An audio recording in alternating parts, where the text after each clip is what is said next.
What's going on, guys? Andrew Piluk Hockey here, back again with another edition of Toronto Maple Leaf trade rumors. Now, this one is actually going to be a little interesting because there is some new news out there, a bit of a tongue twister kind of. As the Leafs are continuing to roll here, more names are starting to pop out. More guys are being, sat out, in anticipation of a trade. And the Toronto Maple Leafs have some big decisions to make, and they kind of all revolve around Freddie Andersen, and we'll get to that in a little bit. But if you are new to this channel, I'd really appreciate it if you liked this video and subscribed. I don't make up these trade rumors. I just look at what's being talked about in the media and give my opinion on them. So if you'd like to subscribe and check out some of my other videos, I would greatly appreciate that. And every once in a while, I kind of hit the nail on the head, but I know it doesn't happen all the time, but sometimes it does, okay? We all have our days. But anyways, let's just bring up some news here. So Chris Johnston, and by the way, Account for Hockey, one of the best follows on Twitter. Make sure to at least continue. I don't even follow this account anymore right now just because there was a lot of tweets being brought up, but definitely gonna have to give this account another follow. Actually, I'm just gonna do it right now. Anyways, Chris Johnston on Sportsnet 590 last night. I think the Palmieri thing, and I always say his name right, Kyle Palmieri. I'm so bad with names still, even though I 100% know who this player is. Been around basically since I was quite young. But Kyle Palmieri, I think the Palmieri thing is significant because, one, I do believe the Leafs have some interest in him, but two, it's a sign that things are starting to move. I mean, last week was very quiet around the league. Now, Palmieri's agent, I believe, was the one that tweeted out that he's going to be sat out in anticipation of a trade. The Devils aren't doing very well this year, and we'll get to his numbers in a while, but a bit of a sniper on the wing. Guy can score lots of goals. He's not a soft player. He can, he hits, he blocks some shots. Definitely would kind of fit the bill on what the Leafs need in terms of acquiring another forward. It's more depth. It's definitely a really good move because they would give him a chance to play with the big boys, and if it works, then it works. But let's keep going. There has been some indication that he may not necessarily want to come to Canada. He does have a limited no-trade clause, although now that the quarantine has been reduced to 7 days, you might see an Eric Staal situation because Eric Staal didn't want to come to Canada either, and I think that's brought up in this next tweet. He didn't want to quarantine either. It was 14 days, but ended up waiving to go to Montreal. So I think that's something to watch. I really do believe Toronto will have at least one new forward for sure as of Tuesday the 13th, if not two. And then we look for a goaltender. So two forwards. That could be very interesting. Who comes out of the lineup? Who's going to be brought in? Now, the only way I can see them bringing in two forwards is if they move Freddie Andersen or put him on long-term injured reserve, because that would free up a decent amount of cap space. It's rumored right now that the Leafs probably have around $2 million. It's not a rumor. You can pretty much look it up. They might have around $2 million, $2.5 million to work with. I believe Elliot Friedman was talking about anyways. But with Freddie Andersen going on LTIR, or if they were to trade him, which I don't think is going to happen, that would free up a significant amount of cap space where they could probably get teams to retain salary. They would have to get a goaltender. They'd probably end up with a depth defenseman and probably another forward up there. So that would be pretty insane. But yeah, one or two forwards. I don't know how they would go after two. I think it's going to be one that they're going to try to acquire. But Nick Robertson could be another guy that fights his way into the lineup to at least see if he can stick around with the big club. Now, let's look at Kyle Palmieri's stats here. So, 30 years old, but we're not going to really talk about his age here because it's just a rental thing. The Leafs are not looking to get him long term. Not the biggest guy, but he does have a bit of weight to him. But like I said, he does block shots. He does get a little physical, at least from what I've seen from him over time. Like, this is a player that I've watched for a long time. Been in the league for quite a while now, since, Jesus, these numbers from 2010, it feels like that was not that long ago, but it definitely was. Now going into 2021, 34 games played, he has 17 points? Yeah, 17 points.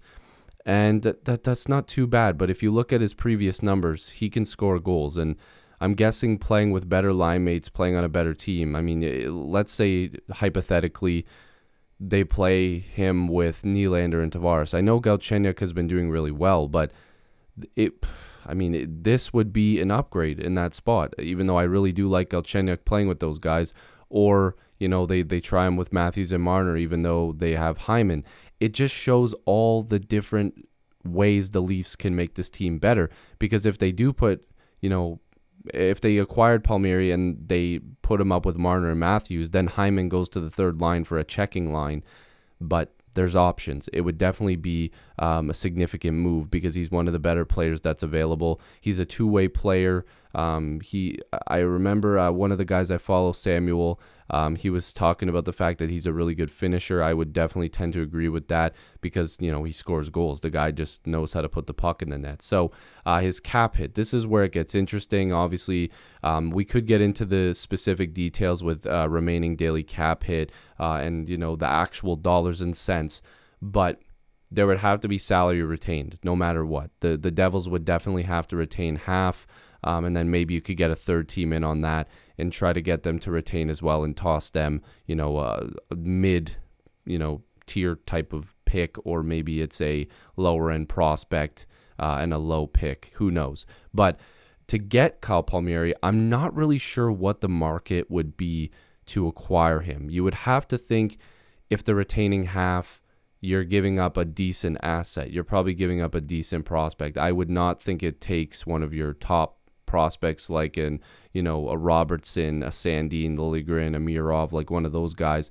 I would think it's going to be like the next tier of prospects, which again, that's up in the air for you guys to decide. Probably a high pick, but I'm not just going to make a fake trade out here because, there'll be people in the comments that think that I'm nuts or that the trade doesn't make sense, but it would have to be a significant trade. You're not just giving up a random package to get a significant player that can score goals.